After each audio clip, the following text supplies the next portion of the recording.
Welcome back to the Queen of TV channel. Now, some quick things before we get into our intro. Please watch the video to the very end. Do not forget to like, comment, subscribe. There will be cursing and profanity. If that's not your cup of tea, this channel is not for you. And lastly, I will be giving my honest opinion about the episode and the show as a whole. So, without further ado, let's get into our intro. Hello everyone, I am your host, the Queen herself, and you are the Prince and Princesses. You're either a subscriber or you are a viewer. Either way, welcome. Today we're talking about H2O Season 3, Episode 14, Mermaid Magic. This episode is straightforward, and I have some good news. I am off today. Today is Tuesday right now that I'm filming this. So we are finishing out Season 3. This is it. And then starting in the month of October, which is very convenient, is Charmed. So let's just get right into it. We start off the episode with the girls swimming with Will and Zane. Zane obviously struggling, but Will is not because he's like so natural with the girls because he loves diving and loves being in the sea, and that's why he's so good at it. Well, Zane gets behind and everything, and again, like I said, he was struggling. So Will makes a lighthearted joke, and Zane takes real big offense to it. But Rikki tells him that he was just joking. Zane decides to change the subject and says that he's going for lunch, which makes the whole conversation awkward. He meets up with Rikki by himself, where she asks him like why didn't they like ask the others to come. He said, because he wanted them to spend time together, and plus he didn't want to hang out with Will. Obviously, Zane has this jealousy over Will because Zane doesn't like people that's better than him, I guess. When I was first watching this, but I think I know what's the real problem. So Rikki says that she really does trust Will when Zane asks if they do. Um, which I'm guessing Zane didn't like that answer or something. So they do leave and they're heading back to the cafe. Well, Will and the girls go to Will's shack, him and Bella and Cleo. And Cleo notices that they never decide to look into his flashlight being caught in that moon rock. Him and Belle don't think that there's anything important of it, but Cleo is convinced that there might be something they can look into, and this is when we'll get a call from Sophie about his training. He tells her he'll deal with it later and completely blows her off. She starts venting to Rikki and Zane, who in return, Rikki says that maybe Will isn't that competitive. Sophie said he used to be. And Zane takes this opportunity to say that maybe he can sponsor him, that maybe he can help him out. And this is when we'll get a text from Sophie telling him that um she found him another sponsor. So he leaves while Cleo and Bella try to figure out what's up with this stone. When he gets to the cafe, he ends up seeing that the sponsor is actually Zane. Zane is being pitched this good idea about sponsoring Will from Sophie, and Zane is questioning whether or not if Will has actually got what it takes. Will says that he dies because he loves it. It's not like anything to do with being competitive or whatever. And that I'm trying to crack my neck. That's all I'm doing. Um, it hurts a little bit, but Sophie says that Will can prove it. He can show it to him. So they head out to the docks while Zane talks to Nate on the side, getting his help, saying that they need to put Will in his place. So Zane is with the bullshit, apparently. Back at Will's shack, Cleo and Bella are trying to use a chisel and a um, mallet to get into the rock when Rikki shows up, wondering what on earth they're doing. So obviously, what they're doing right now isn't working. So I think it was um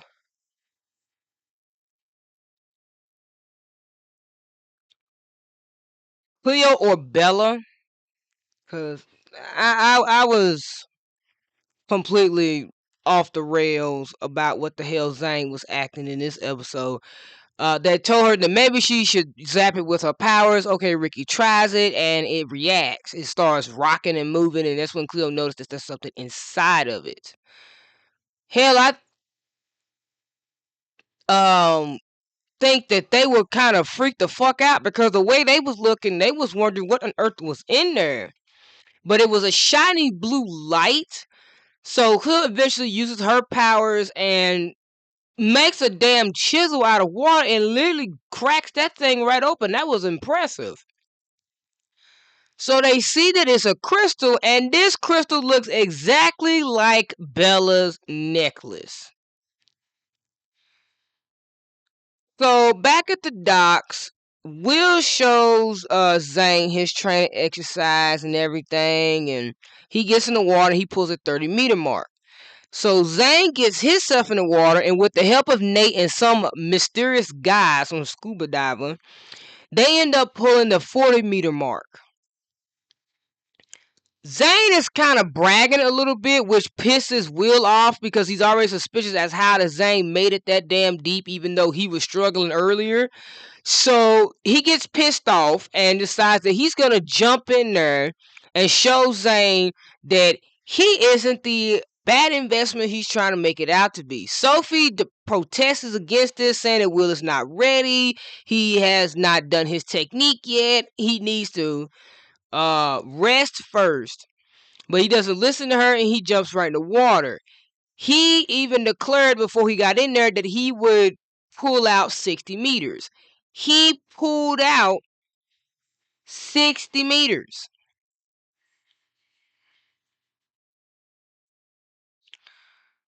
So that's amazing, except for Will passing the literal fuck out. Yeah, that's right. He blacked out. His heart got he's supposed to do this technique where he lowers his heart rate so that way his whole body don't go into panic mode and pass the fuck out so that way he can go deep in water. Child, this man did not do this before. He jumped back in there again, and his fucking heart rate must have spiked because he is out cold. Cleo and them are looking at the shard, and that's when Bella reveals that it looks exactly identical to her necklace. Except the difference is they're from two separate islands, proving that both Mako Island and the island that Bella came from is connected. They share the same, not the same powers, but like the same level of magic. Rikki gets a call from Zane about Will because they noticed that Will has not come back up, and Zane tried to find him, and then he couldn't do it, so Sophie jumped in there. And as a result, Rikki ends up having to come to Will's rescue. She uses CPR on Will, and we'll talk about that, and is able to swim him back up to the surface where his sister is able to pull him back onto the dock. Leo and Bella talk more about the crystal and wonder how they're connected. Will starts speaking very vague and acting very different, saying that an angel actually saved his life, which apparently puzzles Zane and worries Sophie. While at home, Sophie tends to Will while he's resting, and Bella and Cleo come over to see him, but Sophie says he can't have business right now, so they have to leave. Rikki tears right into Zane about his stupidity and this peer pressure that he put on Will and how he let his jealousy go too far. She went to go see Will to see if he's alright, and he says he is. And Will starts acting very strange towards Rikki, which makes Rikki feel uncomfortable, which leads Rikki to want to leave. And Will tries to stop her, but she still leaves. And the episode ends with a very confusing ending, but I understand the ending. So let's just get right into the review. Will is going through the same thing that Elliot went through. Okay, so back in season 1 in episode 6, if you guys remember from my recap and review in the episode, when Rikki saved Elliot's life, he thought that it was love too. right? He had gained a little crush. But he wasn't actually in love with Rikki. He loved what she did. She saved his life. And he confused that with love. This is what Will is doing. Rikki saved his life. Something no one has ever done for him, so he is confusing her with saving his life with him thinking that he has feelings for her. So it's not that he has feelings for Rikki, it's Rikki as a mermaid. The same issue that Bella thought that Will thought of her is what Will actually thinks of Rikki. Because him and Rikki don't have a romance, they have a friendship. So that's the only reason why he's thinking like this. Which is what made Rikki uncomfortable, because maybe it reminded Rikki of when Elliot had his life saved by her. We get this confirmation. The islands are both connected. Okay. So obviously these crystals are important, and there might be more than just one, which obviously these crystals are supposed to replace the lockets. Now I know a lot of people do not like this, but in all honesty and truth, the lockets were originally belonged to the first mermaids that actually showed up in Mako Island, right? The lockets are not a symbol of their mermaid side. It's a symbol of a friendship they have. And even though they're not wearing it, them having them as keepsakes still is important too. But originally, these lockets have history with previous mermaids before them, who they don't even have a connection with. So them having these crystals means that originally these crystals were created for them. This is their chapter. They are no longer living in the story of the original old mermaids. This season is supposed to be about our mermaids. It's supposed to be about their journey, their fight, their big battle that's coming up in the finale. So they need their own set of jewelry to resemble the bond that they have, because guess what, those lockets were tied to Louise, Gracie, and Julia, who would in turn, the new generation will become Cleo, Emma, and Rikki. Well, now that Emma is gone, Bella is now part of the group. So Bella does not have a connection to the lockets, but she has a connection to this crystal. So by having them use the crystals, it begins the dynamic that Bella is now a part officially of the group, and that these belong to them. This is their secret now. This is their journey, the three of them. Not Emma's journey anymore, but Bella, Rikki, and Cleo's. So it's actually a good thing that this happened. It's a good thing to introduce these crystals, because it makes their bond even more special, because they share this between the three of them. Now let's talk about Zane. Now I know for some people they'll be like, oh, it's just he came out of nowhere. It don't make no sense why he's acting like this. But actually, yes, it does.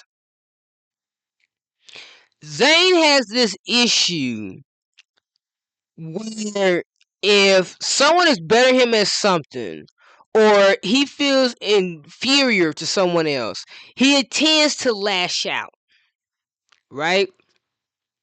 He doesn't like being humbled and embarrassed in a way. So obviously that little joke that Will made got to him, right? And he wants his get back. He's trying to get even, because he feels that Will try to embarrass him in front of Cleo, Rikki, and Bella. So that's why he's like put a diver boy in his place, because he obviously does not like the fact that Will said something that he felt disrespect for. But he ends up taking it too far, and Will almost fucking died. All because he had to prove a point. Because he got jealous that Will was able to bond more with the girls rather than him. Yes, Will has a stronger bond with the girls as mermaids because he loves being in the water. He lives for the shit. So Zane took offense to this, got jealous, and decided to try to prove a point that Will wasn't as good as he said he is. But in return, once him and Sophie realized that Will was in grave danger, this is when you start to realize that Zane regrets what he did, and it was a heat of the stupid moment of himself. And if that doesn't help, so I guess Sophie does love and give a shit about her brother. It doesn't make what she's doing him right, but she does give a shit because she's worried to death that he's not coming back up to the surface. When Rikki goes and save him, I've seen some people say that when Zane ends up, cheating on Rikki in a future episode, that Rikki cheated on him first because she kissed Will. I just want everybody to understand how CPR works. The way that CPR works is that when you giving somebody fucking CPR, that requires you to put your fucking lips on their lips, on their mouth. Okay? If giving somebody CPR is a form of fucking cheating, for anybody that is a nurse, anybody that's a paramedic, anybody that's a doctor, any motherfucker that took any classes to deal with CPR, you better not be married, and you better not have a fiance, and you better not have a girlfriend or boyfriend, because your ass is cheating.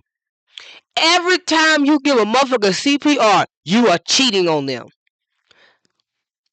You know how crazy that sounds? No, Rikki never cheated on Zane once. Okay? Hell, Zane cheated on Rikki twice. The first time he kissed somebody else, I wouldn't have forgave him. And he did that just for a piece of fucking jewelry. No sir. So he cheats again. Hell, he should have been broken up with the first time he kissed somebody else. But Rikki did that to save his life. She wasn't kissing him. And it's not her fault that Will fell in love with the mermaid side of her and became overprotective. Shit, what was she supposed to do? Send Bella? Send Cleo? Like, I feel like if it had been Bella, everybody would have not been that mad about Will getting saved. But at the same time, Zane didn't call Bella. He called Rikki. He asked Rikki for help. He didn't ask the girl that clearly likes Will. He didn't ask Cleo. He asked Rikki, of all people, to go. He asked his girlfriend to come save this man's life. And she did that. She should not be hated for doing that and accused of cheating when she did something that he asked her to do. And thank God she did, because Will could have died. And that would have been Zane's fault. So, regardless of how you see it, it needed and had to be done. Like I said, this episode is very straightforward. There's not that much to talk about. So, overall, I just think that Zane is being childish in this, right? I don't get his side of the feud. Like, I understand why Will doesn't like Zane. Zane's a dick to him. But Zane not liking Will is a problem. Because what is your reason beside the fact that you are clearly jealous that this man fits well with them as someone who enjoys being in water like they do? That's your fault if you can't connect with your girlfriend as a mermaid. You don't want to always deal with the mermaid stuff. So of course they're going to hang out with someone that does. I mean, shit, Lewis wasn't that fucking bothered. Because, like, Lewis knew he had nothing to worry about when it came to Will.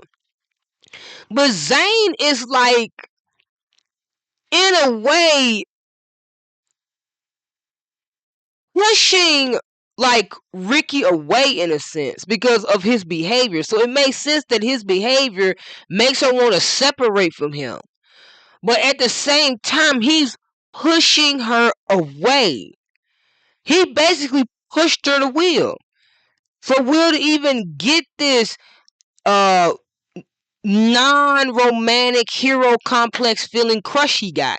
So you can't blame her.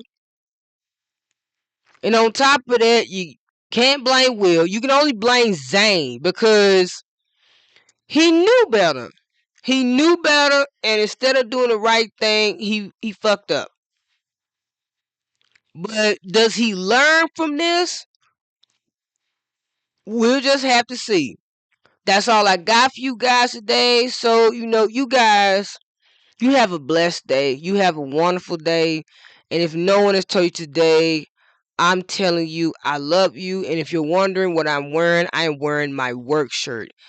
I have not slept at all today. Okay? I did not sleep when I got off last night. I've been up since I've gotten off of work. So I told myself, you know what? Let me record some videos first. Then let me take a shower. And then let me get some sleep. Until I get tired, I will be sitting my ass in this chair. So, until then, bye guys.